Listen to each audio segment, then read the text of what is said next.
One of the latest revelations surrounding Amado is the fact that at some unspecified point, he secretly implanted limiters in Kawaki's power output while enhancing his defensive and regenerative abilities, which a lot of fans have used to explain Kawaki's seemingly weak fighting capabilities as of late. However, there's a lot of mystery surrounding this plot point. When did Amado do this? How did Amado do this without anyone noticing? And did Amado have any other hidden motives for doing this aside from trying to keep Kawaki alive at all costs?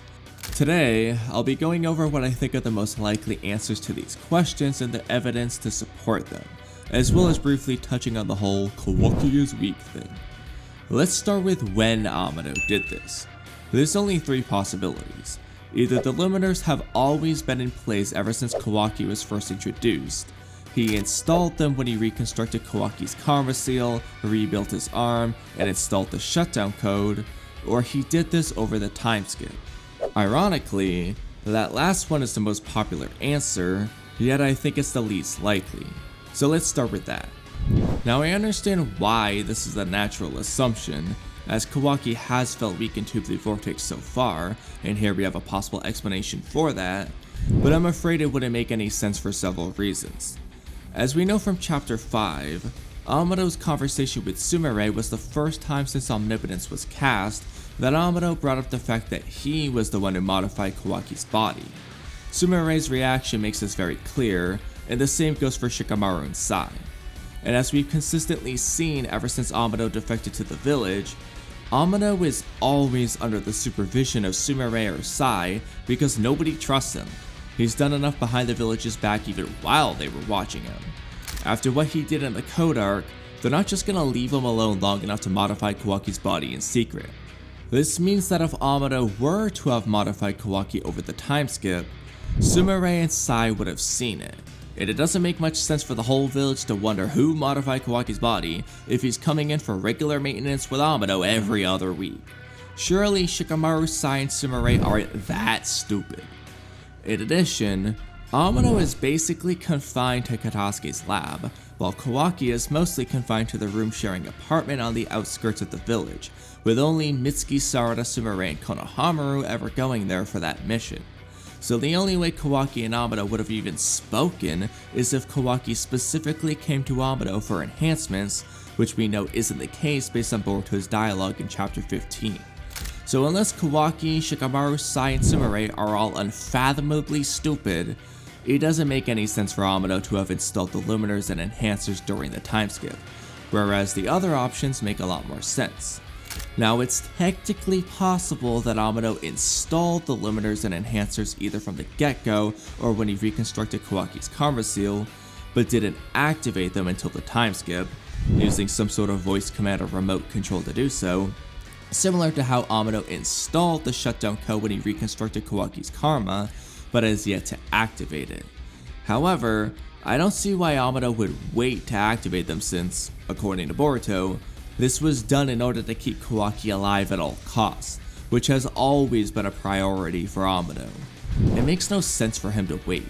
Even if Jigen forbade it like the shutdown code, Amado would have at least installed them when he reconstructed Kawaki's karma like he did the shutdown code. This makes it more than likely that Kawaki already had the limiters and enhancers installed and activated by chapter 56 when Amado reconstructed Kawaki's karma seal, if not sooner.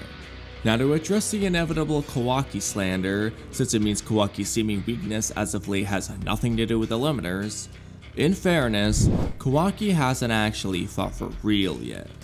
The Kawaki hate has been blown way out of proportion. He hasn't actually been that weak. It's not like he'd already dodged base Kawaki's kick in chapter 8. Base Kawaki was easily bodying the clawgram just like Sarada. That one Rinnegan clawgram that managed to chokeslam Kawaki was unquantifiably stronger than the others, since it was the only one to ever appear, and Karma when Kawaki blew it up with ease. Boruto easily defeated White Karma Code and Sage Mitsuki too, and Jura is literally even stronger than Boruto by his and Koji's own admission.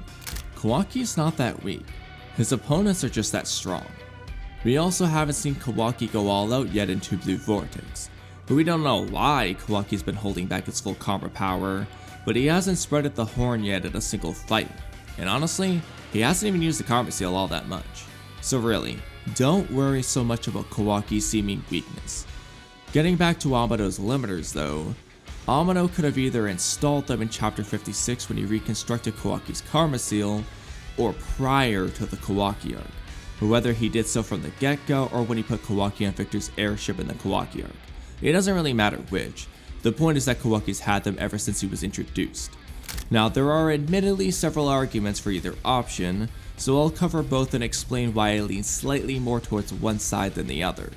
Starting with that latter option, Amado has done plenty of things behind Jigen's back, and in the anime, he even gave Kawaki the same Byakugan suppressant pills he gave to Boruto. So the idea that he would never modify Kawaki behind Jigen's back is questionable to say the least. But with that in mind, this paints Kawaki's apparent weakness in the Garo fight in a new light. Rather than being weakened because he entered Phase 3, which never happened to Boruto, perhaps Kawaki's base was actually weakened because Amado placed the limiters on him before sending him on Victor's airship.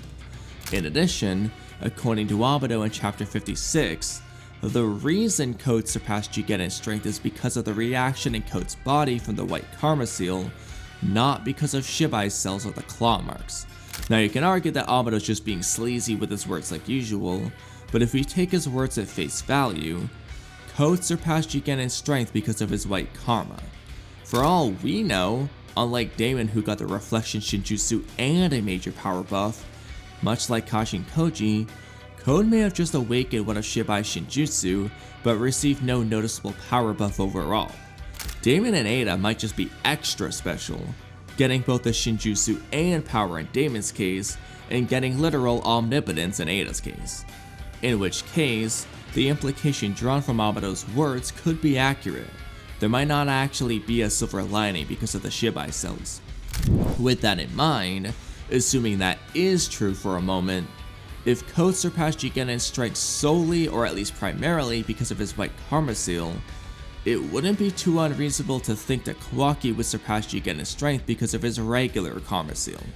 If Kawaki wasn't limited, that is. If that is indeed true, it's possible that Amado or Jigen did this in order to A, keep Kawaki alive with the accelerated healing, and B, to keep Kawaki from dishing Kara and killing everyone because he hates everyone there. However, there are a few arguments against this option that support the notion that Amado didn't do this until the Code arc. First, while it's true that Amado did a lot of things behind Jigen's back, he did wait until after Jigen died to install the shutdown code in Kawaki, so it's consistent with his character. In fact, none of the things Amado did in secret had to do with Kawaki's body directly, in the manga at least. The anime did do the pills thing. Second, while it's true that Amado attributed Code's power exceeding Jigen's to Code's white Karma Seal, it's entirely possible that this was also a side effect of Code receiving Shibai cells and awakening one of his Shinjutsu like Eida and Damon. It could easily be the result of both modifications at play. And most importantly, there's a particular feat that leads me to believe that Amado didn't install these limiters and enhancers until the beginning of the Code arc. If you recall, when Kawaki fought Garo, Kawaki stabs Garo with his spiky wood ninja tech arm thing the same way he does to Boruto in the Code arc, and it's actually even bigger versus Garo in the manga if you compare the size of the spikes to his body, while in the anime it's literally frame by frame the exact same attack, equal size and everything. More importantly though, Kawaki also makes a chakra blast to finish off Garo just like he tries to do to Code in the Code arc, and the chakra blast versus Garo is indisputably bigger in both the manga and the anime. You can clearly see the explosion looking bigger in the anime, and in both versions, Kawaki's attack makes a giant crater on the ground beneath him versus Garo, whereas it doesn't make a crater at all versus Code. Similarly, Boruto had to absorb the attack in order to prevent himself and Team 7 from being obliterated in the crossfire in the Garo situation, whereas Naruto, Boruto, and Shikamaru were just fine even though they were right there at a similar distance as Boruto and Team 7 in the Garo scene. Considering that Code and Garo were in the exact same position and Kawaki's hand was in the exact same position like 4 feet above the ground as he made his giant explosion, Damon's reflection should have no bearing on this. The explosion still happened, you could literally see it and it was still blowing wind everywhere even though Damon reflected it. So the fact is that Kawaki's attack was simply bigger in the Garou scene than the Code scene. This is especially interesting because not only was Kawaki weakened prior to the Garou fight, he was only using the first state of his Karma Seal where the markings just spread across his body, whereas he was using the second state of his Karma with the horn in the Code fight, yet his attack was weaker somehow. Moreover, Kawaki literally hates Code even more than Garou, so the chances of him taking it easy on Code are next to none. If anything, he probably put even more effort into the Code attack than the Garou one. In addition, I'm not going to put too much stock into this, but when Kawaki first woke up and screamed, "Don't touch me!" before the Garou fight, he made a massive explosion that also made a giant crater in the ground, unlike Kawaki's attack on Code in the Code arc. It wasn't as big as the Garou explosion, but it still did more damage than the Code one. If Kawaki's offensive power was limited during the Code arc, that would explain this discrepancy, with the additional Karma power being enough to make up the difference for the most part when it comes to these explosions. On top of that, this is also the arc where they randomly started to hype up Kawaki's healing abilities way more than ever before, and Kawaki also managed to somehow tank this body obliterating attack when Damon reflected it onto him, which makes a lot more sense if Kawaki's defensive and offensive capabilities had already been enhanced and limited by this point respectively. This also makes sense from Amado's perspective when he's trying to manipulate Kawaki into wanting the Karma Seal back. What better way to make Kawaki feel weaker than to literally make him weaker, further strengthening his desire for power and the restoration of his karma. I think that's a pretty solid strategy to make Kawaki want the Karma Seal back, if I do say so myself.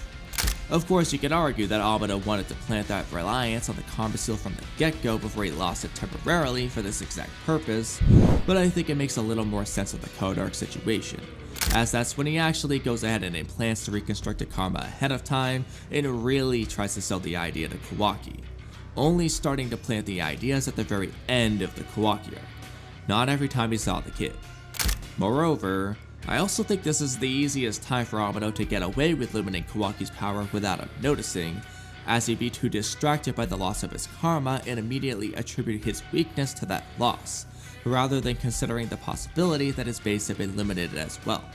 In most other instances, Kawaki would likely have an easier time noticing since he'd be more level-headed. I do think the notion that Amado installed the limiters and enhancers before the Kawaki arc can make a lot of sense for the reasons I gave earlier, but I think the arguments for the Code arc are a little stronger, both narratively and in terms of the plot. And for anyone giving Amado shit for this, it seems like Kawaki gets the route in every single timeline.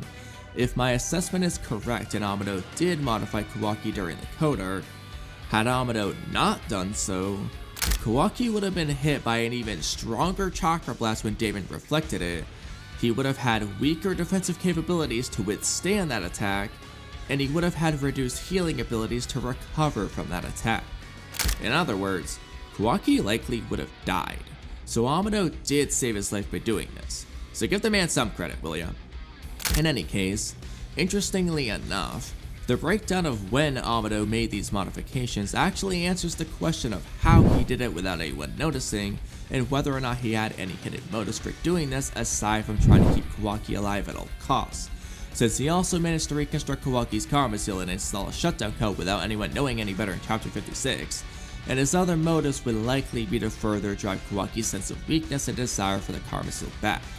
And in the event that Kawaki had the limiters and enhancers ever since his introduction, then Amado would have likely done so either to start Kawaki's reliance on the Karma Seal at an earlier point, or to keep Kawaki's power in check as per Jigen's orders, just like the other members whose powers surpass his.